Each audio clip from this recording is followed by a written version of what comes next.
Alors, bonjour à toutes et à tous. Aude Brachet, conseillère prairie à la Chambre d'agriculture. Excusez-nous pour ce petit démarrage avec des problèmes techniques. Je pense qu'on n'entend pas Aline, mais je vais assurer la présentation et le démarrage. Je vais vous parler ce matin, en fait, d'un projet, des résultats d'un projet qui s'appelle Dessert Herbe et qui parle des semis de prairies sous couvert de mélange céréales protéagineux. C'est parti pour la présentation. Alors, on va y arriver. Une dernière petite manipulation et puis ça va le faire. Tout d'abord, c'est un webinaire qu'on vous présente ici. Et il y en a plusieurs d'organisés par le service IPP de la Chambre d'agriculture. L'objectif, c'est de faire connaître les résultats des projets, des outils qui en sont issus, à destination des conseillers agro et puis de toute autre personne qui peut être intéressée par ce sujet. Ces webinaires se déroulent un lundi par mois, donc de 9h à 9h45. Et puis après, vous pourrez les revisionner en replay en illimité sur la page des webinaires de la Chambre des Pays de la Loire. Alors, pendant la présentation, en fait, il y a donc Aline Vandeval qui peut récupérer, en fait, vous pouvez poser toutes vos questions par mail, en fait, à Aline, qui ensuite me les transmettra en fin de présentation pour avoir une séquence questions-réponses. Donc voilà, n'hésitez pas, donc aline.vandeval@pl.chambagri.fr.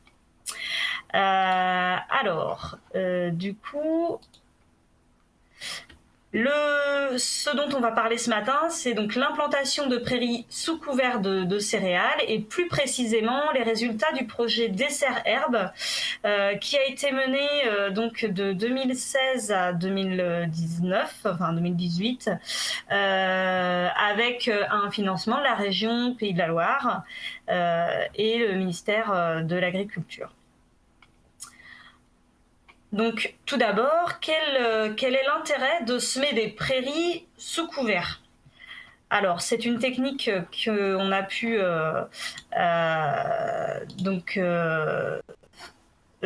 expérimenter lors de plusieurs projets. Et du coup, c'est quoi le semis sous couvert ? On va un peu zoomer sur ce qui concerne le projet que je vais vous présenter aujourd'hui. Traditionnellement, on sème les prairies, à l'automne ou au printemps. Quand on les sème à l'automne en solo, on les sème en général début septembre, c'est le conseil qu'on donne pour que en fait les prairiales se développent avant le froid de l'hiver et qu'on atteigne soit le stade 3 feuilles des graminées ou 3 feuilles trifoliées des légumineuses avant la période plus froide et plus critique. Là, l'idée, c'est de décaler ce semis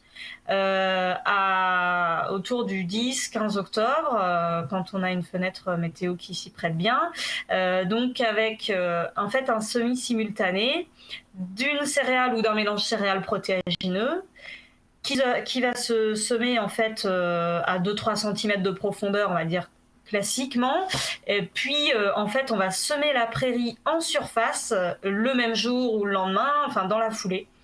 Avec du coup un seul travail du sol et puis deux semis, deux cultures différentes semées en même temps.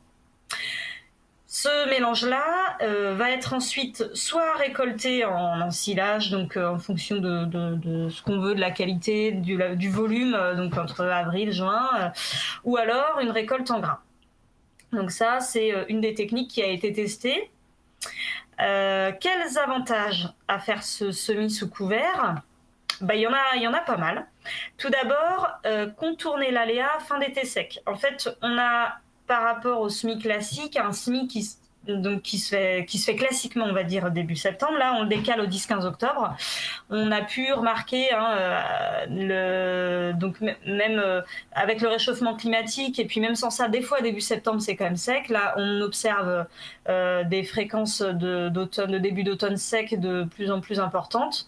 Donc, ça nous laisse le temps d'attendre la pluie et de semer au 10-15 octobre. Donc plus confortable, on va dire, en termes de pluviométrie. Ensuite, c'est une réponse au fort salissement des prairies qu'on sème toutes seules en sol nu. Là, on parle de prairies multi-espèces, je ne l'ai pas précisé, avec des graminées, des légumineuses. Pas de solution de désherbage pour ces mélanges-là. Le fait de l'implanter avec une céréale ou un mélange céréales protéagineux fait que en fait, la céréale va couvrir le sol plus vite et va concurrencer les mauvaises herbes. Du coup, on a des prairies globalement qui sont moins sales grâce à la céréale de couverture. Voilà. On a une petite photo là d'un jeune semis de prairie qui est envahi d'adventices. Ça, c'est quelque chose qu'on retrouve, voilà, qu'on observe fréquemment. On a aussi souvent des problèmes de portance sur des jeunes prairies, notamment quand on veut les pâturer, mais bon, y compris pour de la récolte. Là, le fait d'avoir une association permet d'assécher le profil un peu plus rapidement, de pomper l'eau, et du coup, d'avoir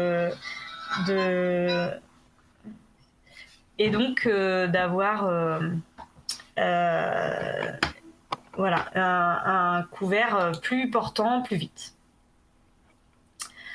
Ensuite, on a un seul travail du sol pour 2 cultures.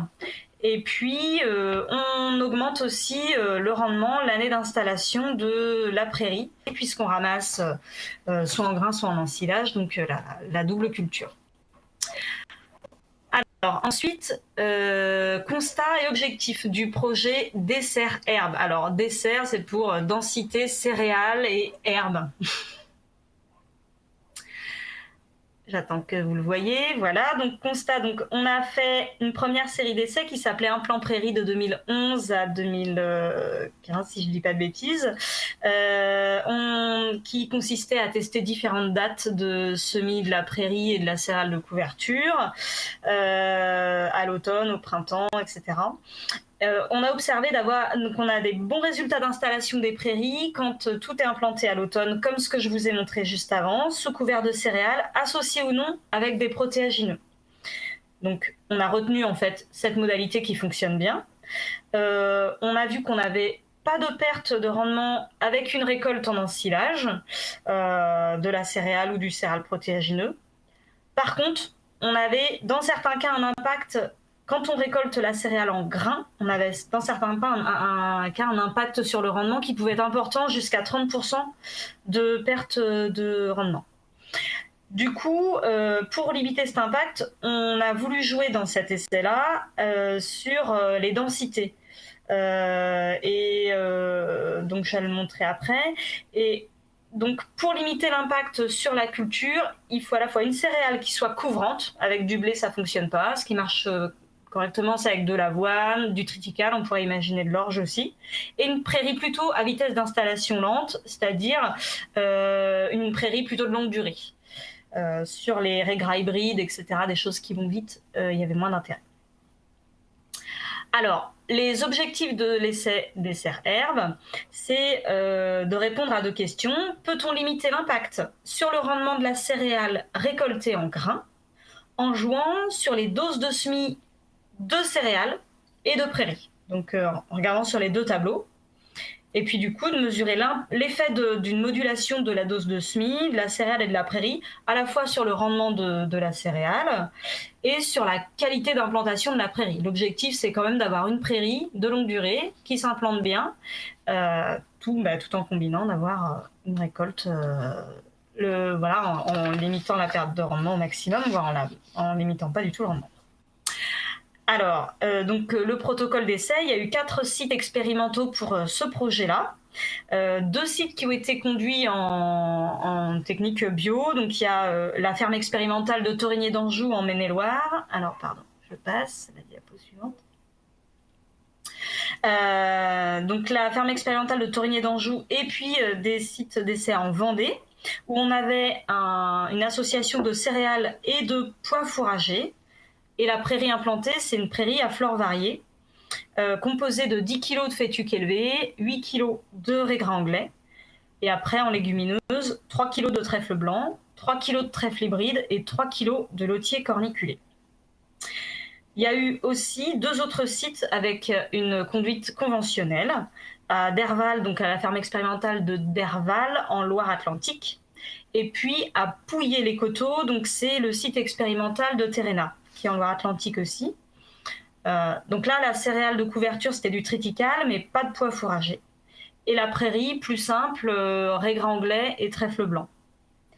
Donc, dans l'essai bio, pas de fertilisation, pas de traitement chimique, fongicide, etc. Dans l'essai conventionnel, possibilité d'une fertilisation et aussi d'une application fongicide si besoin.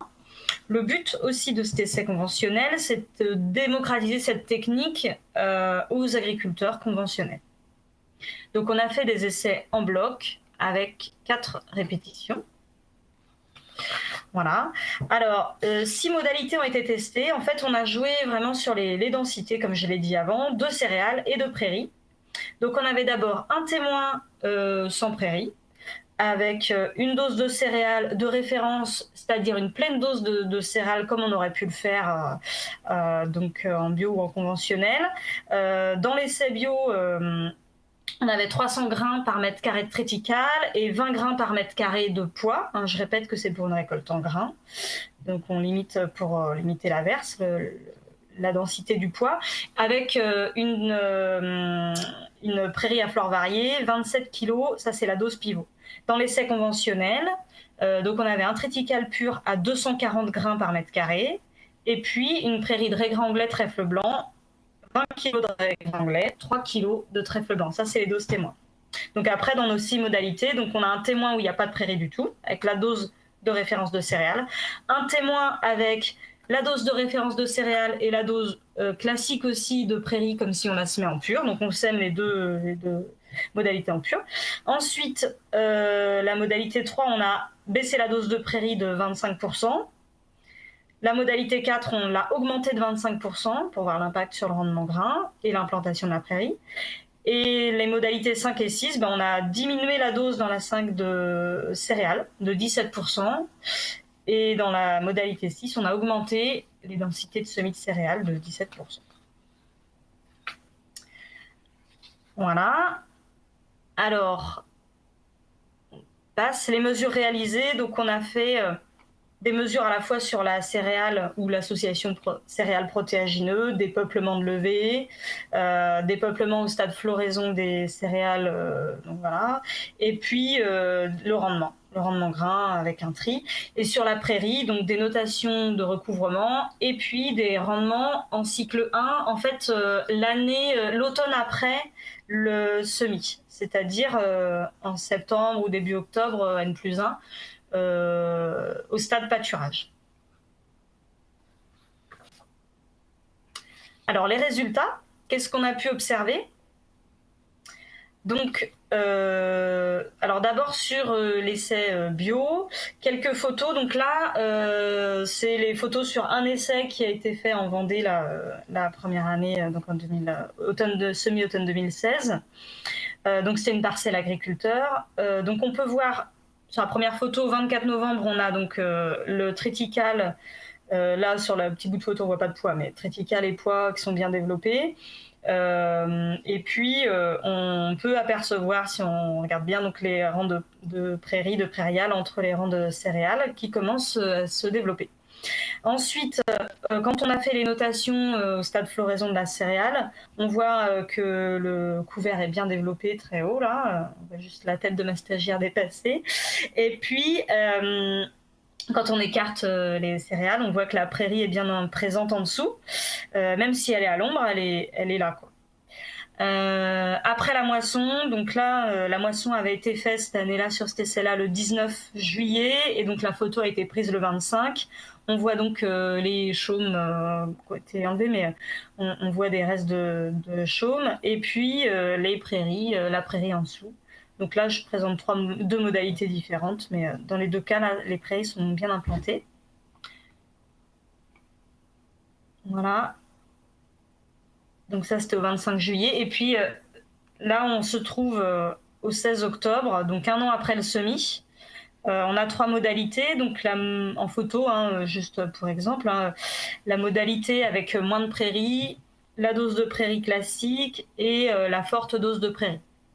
Donc je vous montre après les résultats, mais bon, globalement, on voit que ça couvre bien le sol, que c'est bien implanté. Même s'il y avait une céréale qui a duré jusqu'à juillet au-dessus, la prairie est présente.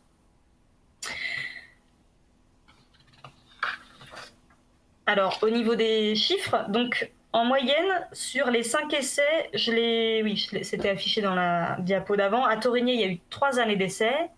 En Vendée, il n'y en a eu que 2.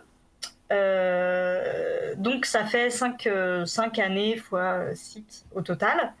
Alors, en moyenne, sur les rendements céréales, dans le tableau du haut, là, c'est uniquement les rendements de céréales que je présente, céréales protéagineux.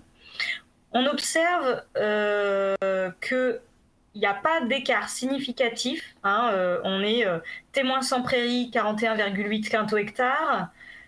Témoin avec la prairie à 27 kg, 41 quinto-hectares, moins de prairie 41, plus de prairie 42 et quelques, moins de céréales 40, enfin bref. Donc les différences par rapport à l'écart type qui se trouve en dessous ne sont pas significatives entre les modalités. Ça veut dire que peu importe présence de prairie ou pas, témoin sans prairie ou avec prairie, il n'y a pas plus de rendement céréal. Ça veut dire que la prairie n'a pas pénalisé dans ces 5 essais-là. Hein. Le rendement grainé, céréal et protéagineux, rendement grain. La densité de semis de prairie n'a pas joué. Le fait de mettre moins de prairie, on n'a pas plus de rendement de céréales. Et puis la densité de semis de triticale non plus. Voilà. Donc ça, c'est un premier résultat auquel on ne s'attendait pas forcément, ce qui montre que c'est assez prometteur. Ça veut dire qu'on peut mettre une prairie en dessous sans pénaliser forcément le rendement grain. Je passe. Ensuite, sur les prairies, donc les prairies ont été bien implantées dans toutes les modalités. On n'a pas eu de modalité où vraiment on n'avait pas du tout de prairies présentes. Voilà. Grosso modo, on n'a pas d'écart sur la qualité d'implantation, sur les notes de recouvrement, entre les modalités. Pas d'écart de productivité non plus, c'est-à-dire qu'à l'automne, un an après le semis, quand on a fait les prélèvements de prairies, pesées, etc., on n'a pas de différence de rendement. Et pas d'écart entre modalités sur les taux de légumineuses. On a pu avoir des différences d'une année sur l'autre ou d'un site par rapport à l'autre, mais entre modalités sur une même année et un même site, pas d'écart significatif du taux de légumineuses. Donc, ce qu'on a pu observer, c'est que le niveau de productivité des prairies, il est vraiment lié aux précipitations qu'on a sur la période estivale post-moisson.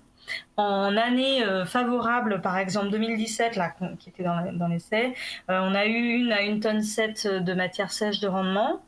Et puis une année défavorable, on peut se limiter à juste 500 ou 800 kg de matière sèche.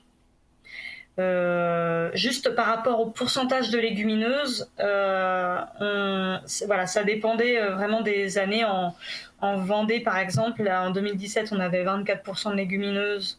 En 2018, 30%. Et à Torigné, en 2016, il n'y en avait pas beaucoup. 2017, 10%. 2018, 18%. Donc voilà, il y a eu des variations, mais pas entre modalités sur une même année site. Voilà. Alors, les résultats sur l'essai conventionnel. Donc là, on a eu également 5 années d'essai, 3 à Derval, 2 à Pouillé-les-Coteaux. Alors là, on peut noter par contre, je rappelle qu'on avait donc un triticale en pur avec un raigrain anglais trèfle blanc en dessous. On a un effet de la présence de la prairie sur le rendement du triticale 2 années sur 5 à Derval et à Pouillé. Et puis par contre, pas d'effet sur le rendement du triticale de la densité de semis de la prairie et de la densité de semis du triticale. Donc, le fait de faire varier le rendement, la densité de triticale joue pas sur voilà, les rendements. Donc, pour les explications, donc à Derval en 2016, on voit qu'il y a effectivement 38 quintaux sur les modalités avec prairie, 63 sur le témoin sans prairie. Et puis à Pouilly en 2018, la dernière ligne, pareil, il y a un écart. Hein. Le fait qu'il y ait une prairie a pénalisé dans ces deux cas-là le rendement du triticale. Sur les 3 autres années, il n'y a pas de différence significative entre les modalités avec ou sans prairie. Voilà. Par contre, effectivement, entre les modalités avec prairie, il n'y a pas de différence entre elles. Petite précision, dans ces essais-là, il y avait la possibilité de fertiliser. Donc, il y a eu, alors à Derval, il n'y a pas eu de fertilisation au final. Et puis sur le site de Pouilly, il y en avait eu uniquement en 2018. En 2017, il y avait des reliquats azotés importants qui ne justifiaient pas d'apport. En 2018, il y a eu une 40aine d'unités. Alors voilà une petite photo de la récolte, ça c'était à Derval en juillet 2016, donc la première année d'essai de Derval. On voit que là, on a fait une coupe relativement haute pour préserver la prairie en dessous. À quoi ça peut ressembler. Et puis, toujours sur ces mêmes essais conventionnels, on a donc des prairies qui sont bien implantées. Alors à Derval, on a pu observer des comportements un petit peu différents en fonction des années. Et ce qui ressort, c'est que la modalité où il y avait la densité la plus faible de prairies, on avait un rendement de la prairie inférieur au témoin avec une densité normale. Mais c'est la seule modalité qui ressort. Les autres modalités n'étaient pas différentes les unes des autres. Voilà. Alors, en conclusion, ce qu'on peut noter, c'est qu'au final, on a une bonne réussite de l'implantation des prairies sous couvert de céréales ou de céréales protéagineux récoltés en grains. On a des prairies qui s'implantent globalement bien. Ensuite, on a donc la possibilité d'envisager une récolte en grains de la céréale. C'est vrai que dans le premier essai, un plan prairie, on avait pu noter parfois une pénalisation du rendement. Là, dans l'essai bio, ça n'a pas du tout été observé. Dans l'essai conventionnel, il y a 2 années sur 5, effectivement, où il y a eu un impact.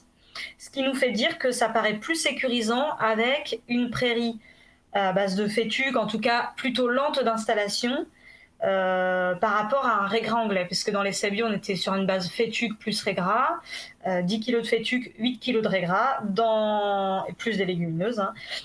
Dans l'essai conventionnel, c'était vraiment que régras anglais, trèfle blanc, le régras se développant plus vite, il a pu concurrencer la céréale, un peu plus que notre essai en bio.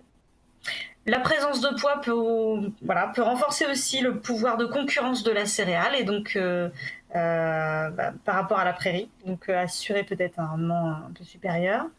Et puis, en conclusion, une récolte en fourrage de la plante de couverture semble l'idéal, en tout cas par rapport à ce qu'on a pu observer dans l'essai conventionnel, ce qui nous a amené à lancer une nouvelle série d'essais avec le projet Procer Herbe, donc qui a une suite, on va dire,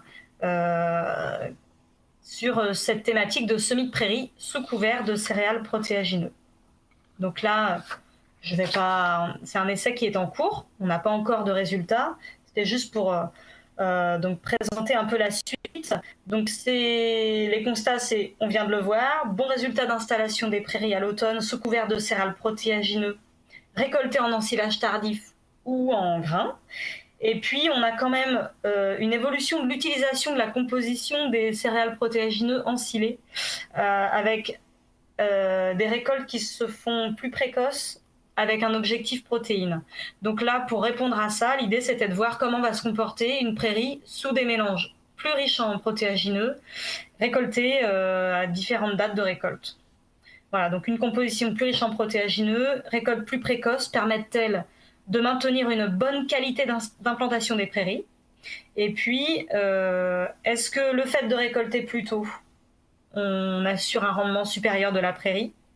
Et dernier point, améliore-t-on le taux de légumineuses des prairies en leur donnant un accès plus précoce à la lumière?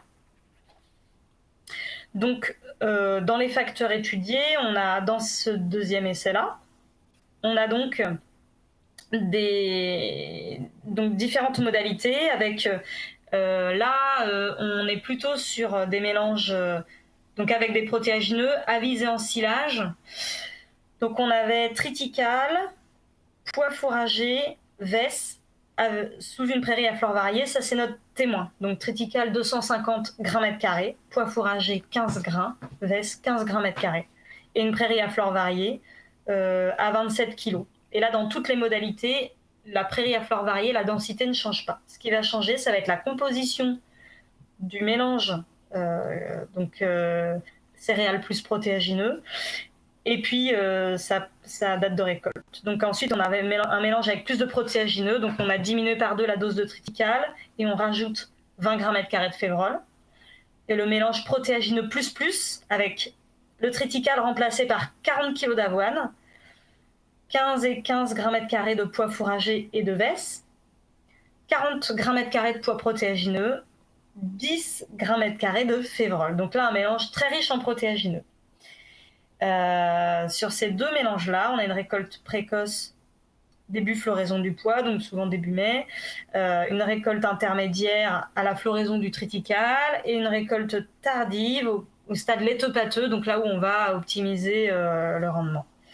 Et puis il y avait une dernière modalité où on a là une récolte très précoce 15-20 avril avec un seigle, 150 grammes mètre carré de seigle, un trèfle incarnat, trèfle de Micheli, et puis toujours notre prairie en dessous. Donc pour cet essai-là, on a 5 sites expérimentaux. La ferme expérimentale des Établières, la ferme expérimentale de Derval, la ferme expérimentale de Torigné d'Anjou, un site en Mayenne chez un éleveur, et puis toujours le site de Terrena à Pouilly-les-Coteaux. Donc 2 années d'implantation, 2018 et puis 2019 ou 2020 selon les sites. Voilà.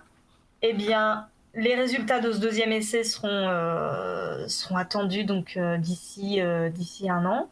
Merci beaucoup de votre attention. Nos excuses pour les petits soucis techniques. Vous pouvez toujours nous envoyer vos questions sur mon adresse mail. On a encore quelques minutes.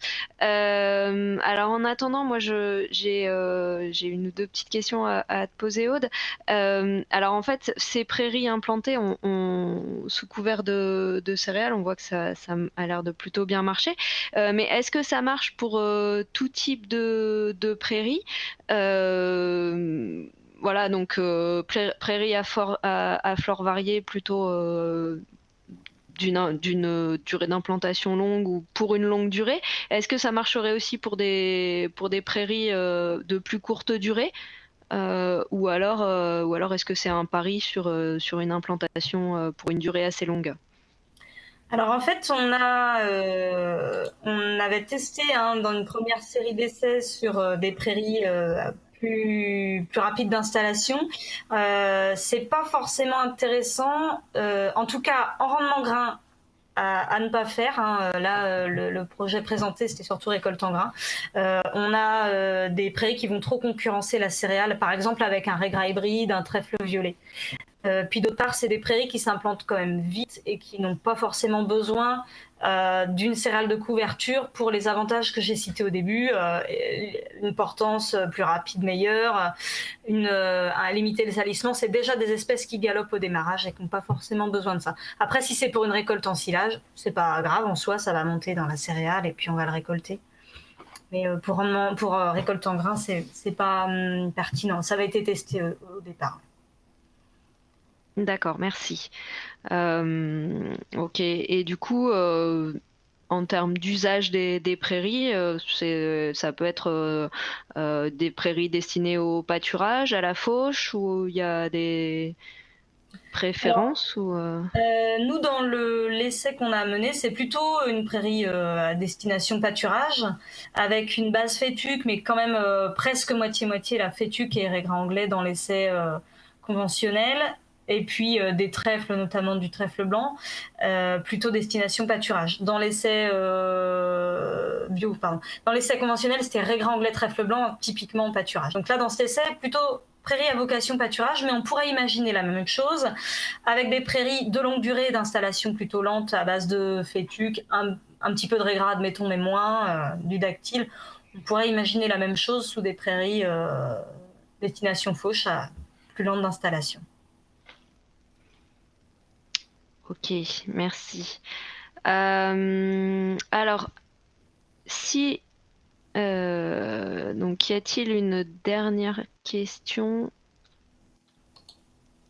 ou pas? Si pas, Aude, veux-tu rajouter un dernier mot de conclusion De ou conclusion, pas? c'est des essais prometteurs. Et puis là, dans l'essai